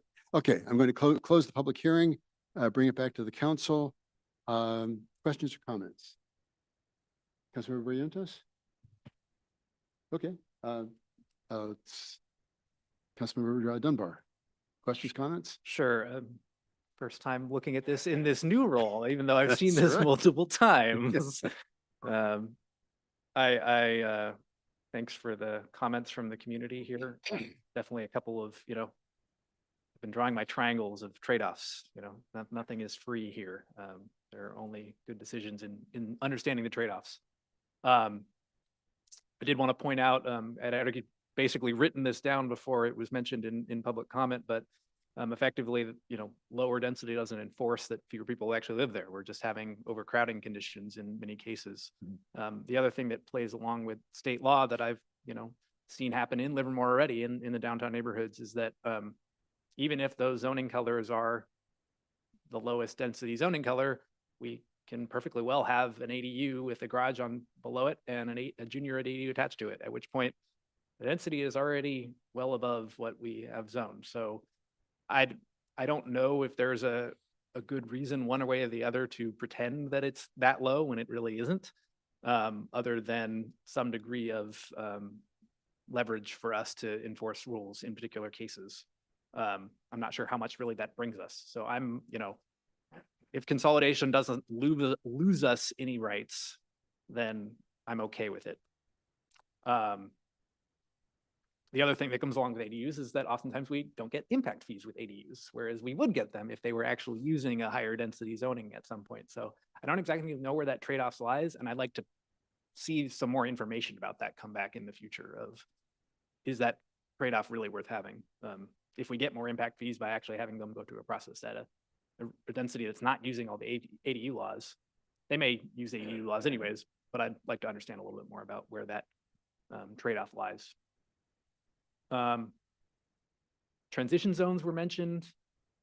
Throughout this process, I've heard we don't want to touch specific plans at all. I understand why, but I still want to make sure that we're on a path to consolidate those specific plans where there are discontinuities as soon as we get through the general plan. There are just, some of our specific plans are from 2003, and making sure they're all aligned with where we're going. And I think that just means continuing down this process. It doesn't mean changing any paths here, but I'm aware of where those like those transition zones in downtown present a lot of different requirements that are very different from the rest of the general zoning. Thanks for the list of requests from different property owners. There are a couple interesting ones. We just haven't received development agreement requests for any of those other properties yet, like we did with the project tonight. Is that correct? But hypothetically, we still could. That's correct. Yeah. Okay. I mentioned to staff previously, but the school sites are of particular interest to me because some of them, especially the one at Jack London and Marietta, is the last one to really touch that corner, and that's quite a complicated intersection. We want to make sure it's done right when it's done. So keeping any agreement we have there with some flexibility, like we talked about for the earlier item, to make sure that we get all the infrastructure improvements that we need in the same area. I'll leave it there for now. There, I might come back. Okay. Just want to listen a little more. Councilmember Wong, questions, comments? I don't really have a lot. I've attended a lot of the general plan advisory committee meetings and heard a lot of these issues debated. I mostly want to thank staff and the general plan advisory committee members who spent many, many hours going into great detail on all these issues. I'm happy to see some of the simplifications and the designations and allowing a little more for more flexibility. I appreciate the comments by the community members. I think those are really good things to keep in mind. So I don't have any additional questions. I've heard a lot of this plan come together. So thank you so much. Councilmember Barrientos, questions, comments? I know it's on Mariana. She said she wants to simplify the colors, and it's a good start. It'll make it a little easier to understand. Thank you, staff. Vice Mayor, questions, comments? Oh, I have a few. I'll start with the most important one, which is bring back the old red for the specific plans. The new one is too close to the brown that we use for high density. and the old red was just a nicer red. So, with that, I want to start first of all by thanking the Planning Commission, the GPAC, staff. This is now, I think, cresting on several thousand hours of work, probably. Maybe we're getting into the 10,000 range at this point. I don't know. But it has been years of intense work of almost every member of our staff at some point touching on this. And we haven't even gotten to the policy section. So there's still a lot of work to go. But I appreciate everything that, you know, our residents have put forth, that staff has put forth, that our volunteers on GPAC and our members of the Planning Commission, as well as the other commissions that have worked on this. So I want to thank all of them. I do have a couple of like concerns that I want to just have us look at. First of all, is in the high density 1 range. The low end of that range and the high end of that range look very different for the products that would be provided for there. The low end being more on the very dense side of townhomes, and the high end would almost certainly be apartments of some style. And so I have a concern of having that as one range as far as planning goes. I know that goes against what some of the commenters said about having wider ranges, but that specific one stood out to me personally. Aside from that one, when we talk about the different areas where we do have room for possibly increased development over what is currently zoned, thinking of neighborhoods around downtown potentially. I spent my young adult life in Redondo Beach, which is a city that's had the advantage of having incredibly large plots for each of the housing units there. But what they did is basically they took beach bungalows and allowed duplexes or triplexes on them, and effectively more than doubled the density of the city. And it is a desirable place to live. There is an apartment building, you know, a 10-unit apartment building on almost every block. And they basically took down these beach bungalows and made them into duplexes. It took, I am guessing, around 30 or 40 years of change for that to actually take effect. But I think it's worth looking into, and I think as Commissioner Dunbar, or sorry, as Councilmember Dunbar said, I've known too many titles for him. It is a trade-off, so I don't want to say do it or don't do it. But I think looking at areas where that potentially a slightly denser designation without actually changing any of the product currently there might be beneficial over the course of the next 20 years. And the last one, I do want to talk specifically about McGrath's property and kind of the way the zoning is going to work there. The first thing is a question to staff. If McGrath's property becomes a non-conforming use, what does that look like? What are the restrictions that are added on? What restrictions or changes in the use of the property happen? So they can continue to operate as they are today. So there'd be limitations on the structures, however, couldn't expand them or rebuild them.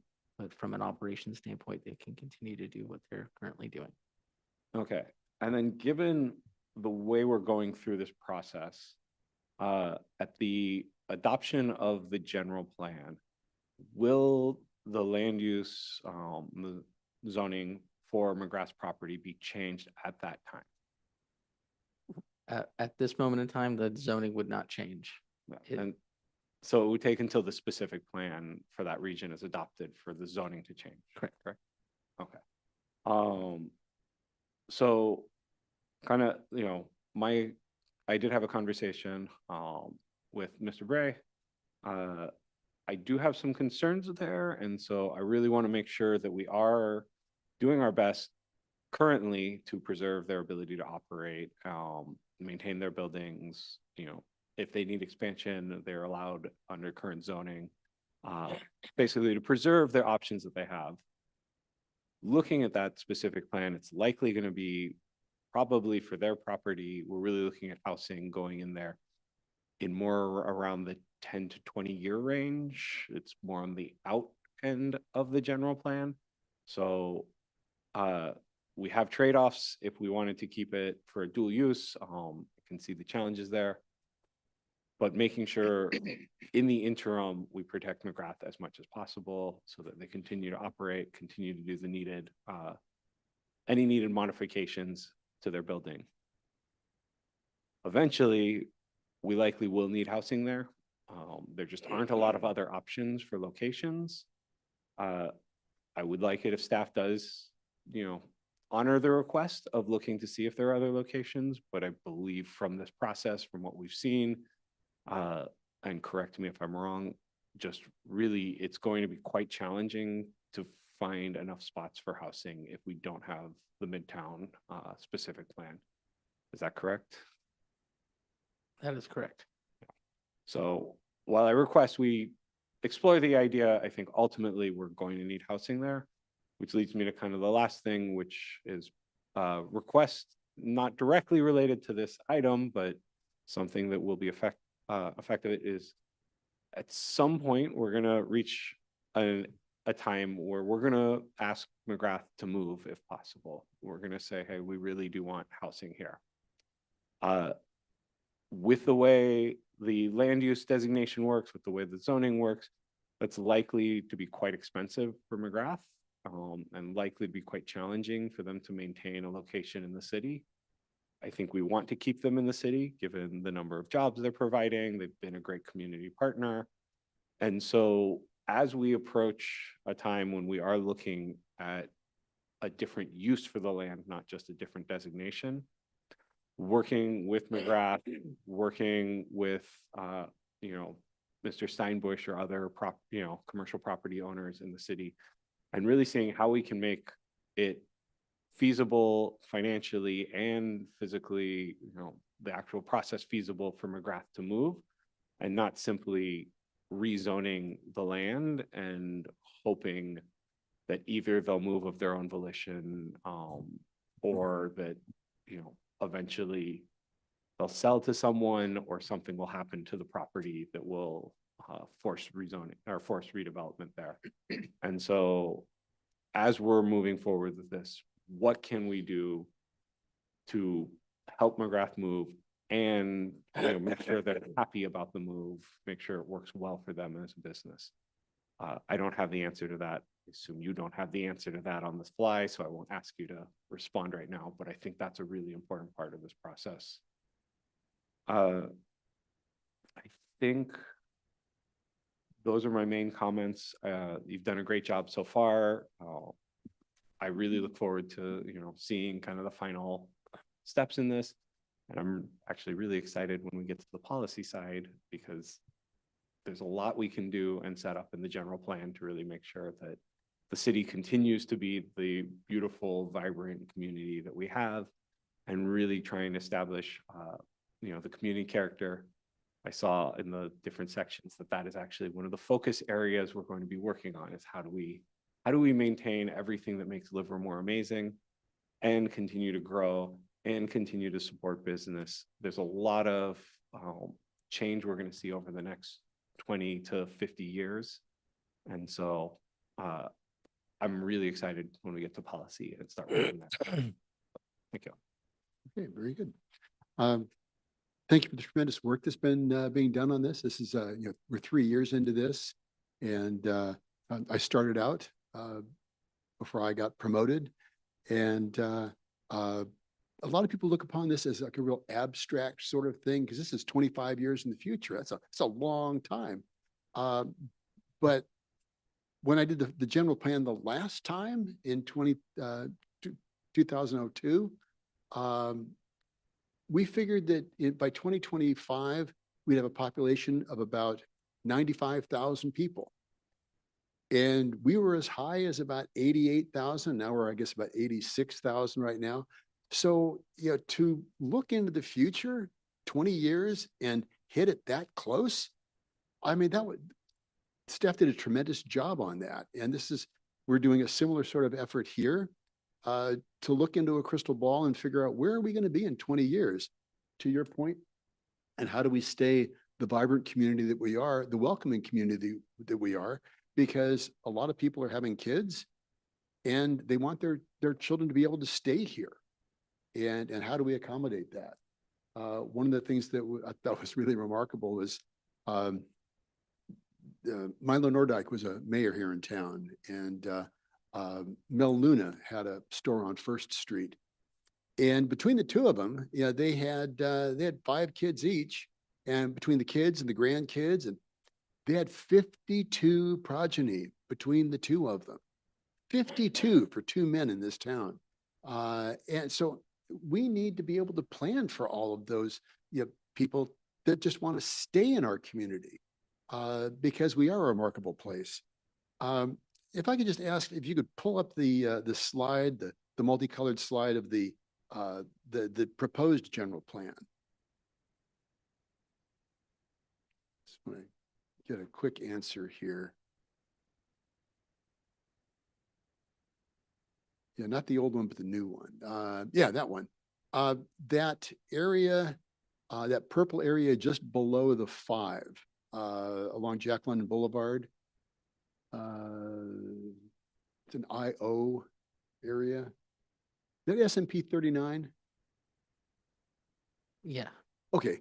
this is 39 and 40. Okay, yeah, just that was when I saw that, I thought, because when I saw the difference between this one, the new one, and the previous one, I thought, okay, that line of purple, that's SMP 39. Okay, good, got that.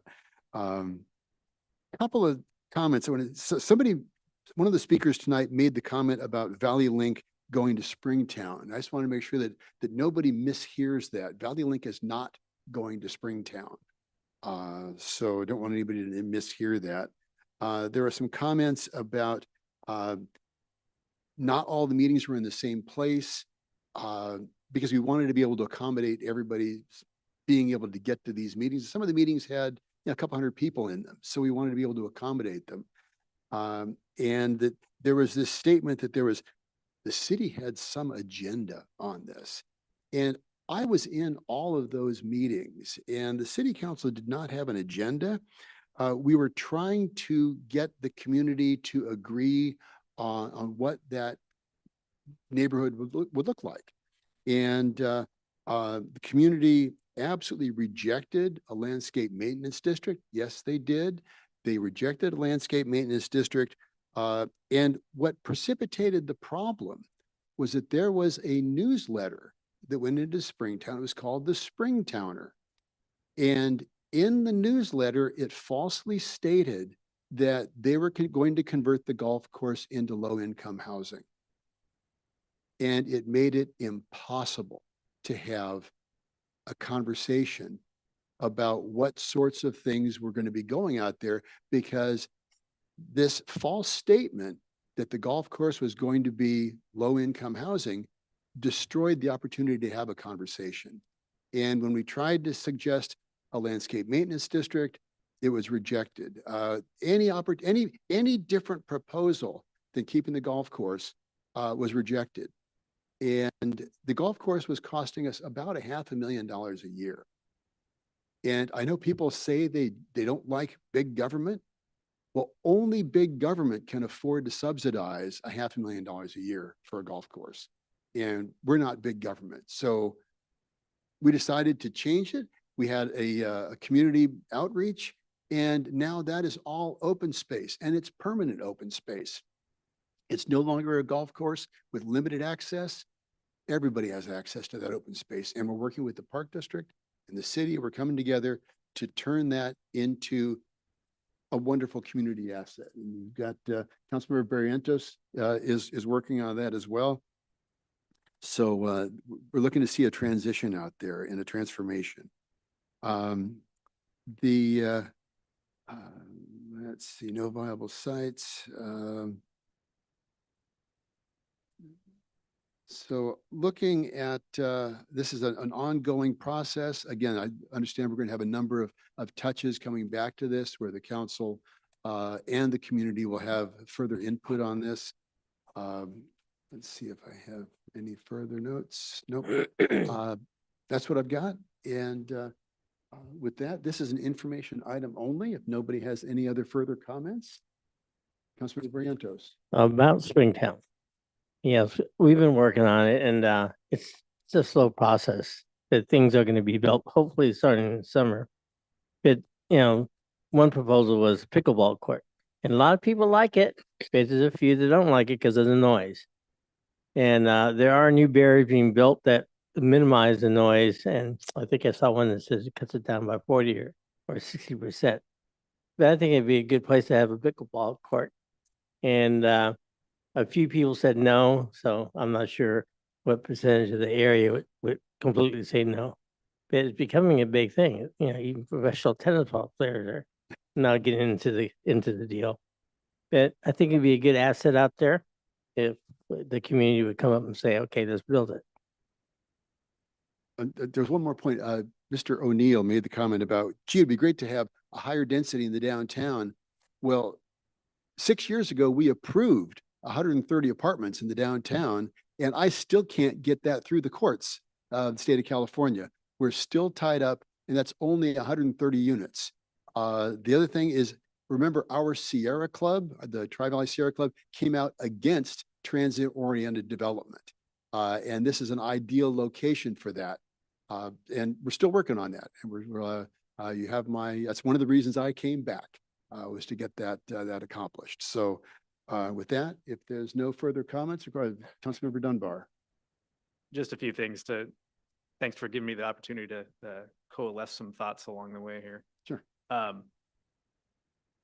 First of all, I think we left it open to staff to look at our standards regarding noise, just not L50 as I recall that conversation going. That work is still ongoing, correct? Okay, so once we have a standard in place, we may be able to come back to the pickleball conversation. Staff, can you confirm to me that we are accounting for ADUs in our total traffic volumes throughout this process, even if we are not getting impact fees from them specifically? We'll have to look into that one and get back to you. Okay, please do. Thank you. Regarding Midtown, I did want to note that yes, it is a higher density product. It's closer to the future transit station. That's not to say there won't be open space there. As part of that specific plan development, I am sure that we will work to provide a good deal of open space, just like we are doing for the Isabel neighborhood specific plan. It may be different than what we're familiar with, or maybe try to offer something new like pickleball. But we'll definitely be working to give people opportunities to get outside. My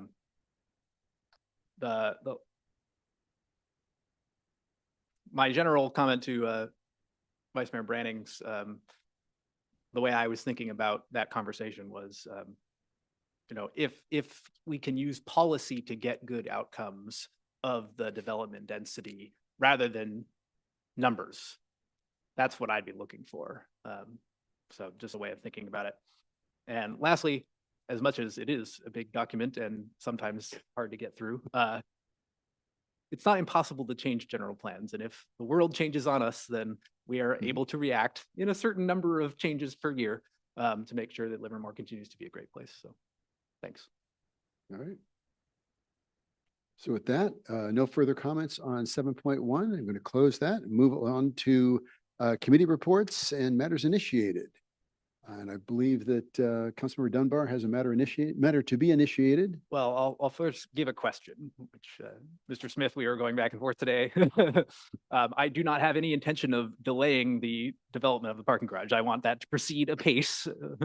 I know we've had some issues along the way there, and I don't want to delay it any further there, but I gave you some options in that email. Do you feel like you need direction to accomplish some of those things from this council, or do you feel like you have bandwidth? I think we have direction. I think it's clear. I'll return back to our team. Okay. I mean that more in the sense of you can decide if you think it's reasonable to put in different materials down there without. Yes, we'll evaluate it and we're looking at that and we'll determine and we'll get back to the city manager's office so we communicate clearly what we're going to do. Okay, so I don't know that there's any requirement for us to direct matters at this point, but All right. if it slows down or if something comes up where there does need to be an appropriation, then I'm sure it'll come back to, then I can talk about bringing it back. Okay, all right, very good. Okay, with that, Councilmember Wong? Anything to, that you want to highlight or anything you want to initiate? Nothing to initiate. Okay, well, we got your report. Well, I do want to say a certainly. couple of things. I didn't have any board meetings the last couple of weeks. I think they're all these coming couple of weeks. So I spend a lot of time attending Black History Month events, and really it is great to see in Livermore how much is happening in February for Black History Month. Livermore Library, I think, sponsored the majority of them, but our businesses and the Bankhead and Spark Theater, there was a lot going on and it's been great. I especially want to thank Spark Theater for collaborating with Tri-Valley for Black Lives to host Shakespeare in Harlem reading last Friday, I believe it was. It was fantastic. It was so great. And we're already planning for next year. So that was really great. I attended the Employee Service Awards luncheon and want to thank all the staff for the combined, I forget how many hundreds of years that was. But it was 1,210. Oh, wow. Okay.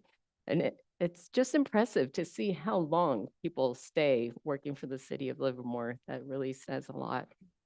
And then just lastly, want to remind people, if you want to go to the Tri-Valley Haven Gala, which I hope you do on April 25th, the tickets are discounted through Friday this week. So get your tickets this week if you can. That's it. Councilmember Barrientos? I didn't put in my LinkedIn. Anyway, February the 13th, I went down to Stop Waste. And it was interesting, it was right next to the Hornet. The what is it, battleship or? Aircraft carrier. Yeah. Picked Anyway, up I was right there. Neil Armstrong. And it felt like you're going out to the middle of nowhere out there. Anyway, so they're trying to encourage developers to find a way to have waste prevention, housing, whatever, to recycle some of the materials. And they're going to offer awards for that if we can find somebody in our city would merit that. Then Ava, well, on that day I had the Livermore Employees Award, and I was trying to get Mary Ann to pay me $1 for every picture they took, and she laughed. So, and we did shake a lot of hands, and I was really impressed with the staff that was there, and I'm gonna miss Mary Ann. You know, she organized it well, and so we're not gonna see her around too much more. And then after that, I went down to Oakland for the AVA meeting. And we're just kind of restarting things to get new members on there. And we're gonna have an issue with the 4 or 5 things that we're trying to develop here with green energy, and it's coming down to the tariffs that might slow the whole thing down or maybe kill it. And they're trying to find ways to develop part of it, maybe not the batteries, and maybe get some of it done. But that's the staff and Ava's staff are working together to see if they can come up with that. So if you have any in with Trump, maybe you can tell them to stop the tariffs. Vice Mayor.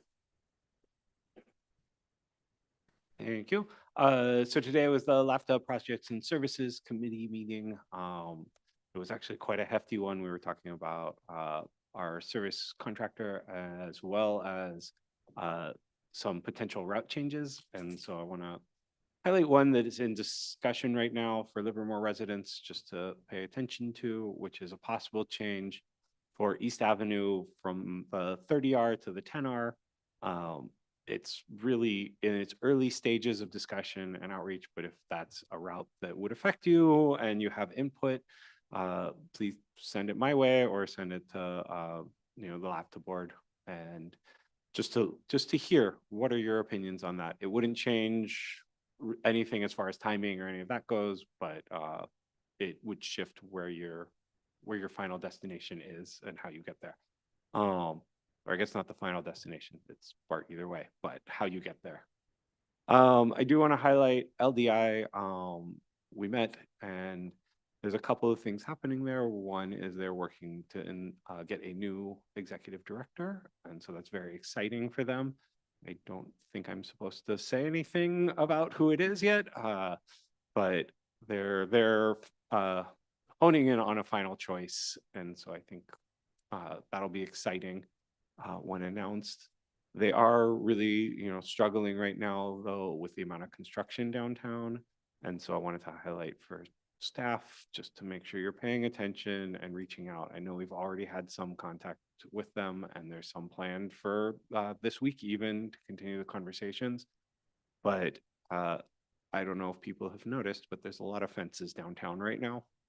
It's for the next couple months, there's really going to be quite a bit of construction and it is affecting a lot of our local businesses. And so we don't want to lose anyone, especially before everything's going to look super cool in, 6 months or so. And we're going to be in a great place, but in the interim, it can be rough. The colder months are already difficult for the hospitality industry. And so that coupled with, not having easy access to different areas and such.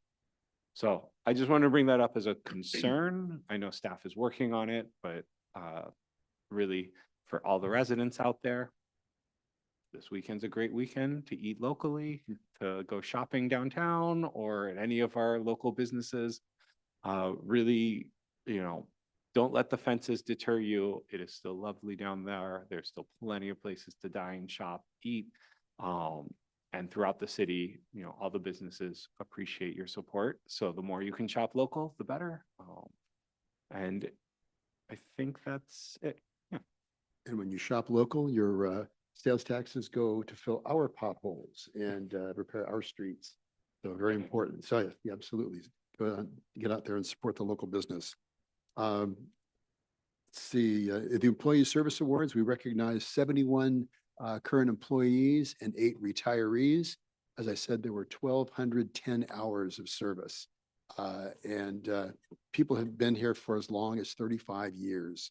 And that's not just a job. That's when you're passionate about what you do. You're passionate about the service to your fellow employees and to the community. So certainly appreciate the tremendous service that we've had from all of those folks, and appreciate that they make this community the remarkable place that it is. So certainly appreciate all of them. With that, there being, well, that's what I was gonna, if you were gonna just, pass on that, I was gonna be fine, but go for it. Thanks. I also, because I wasn't able to be there in person for Employee Appreciation Day, I do want to express how grateful I am for the wonderful staff that we have here. We do not make it easy on you, but you love this community and you put your effort and your heart into it. So thank you. I wanted to call out, despite the fact that there was an issue with the website coming up, that it is Tri-Valley Restaurant Week. So you can go to visit trivalley.com/restaurant week and find some of the other items remaining for the rest of the week through, I think, March 2nd. Yeah, the kickoff on Tuesday. Yeah.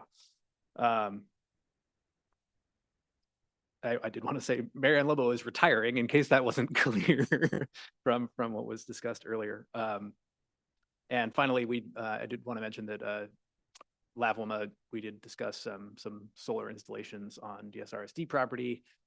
They're issuing an RFP there. And so the solar installations that we were considering very recently came in very handy to evaluate those as well. And hopefully the RFPs come back positively. We don't know how the situation will address solar tariffs in particular, but hopefully it will still allow us to reduce our energy costs. Thanks. You're done.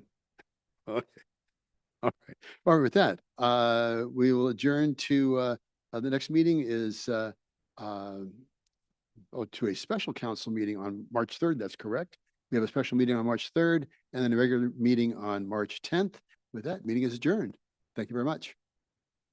For those that are still remaining, if you're missing a set of keys, I have them.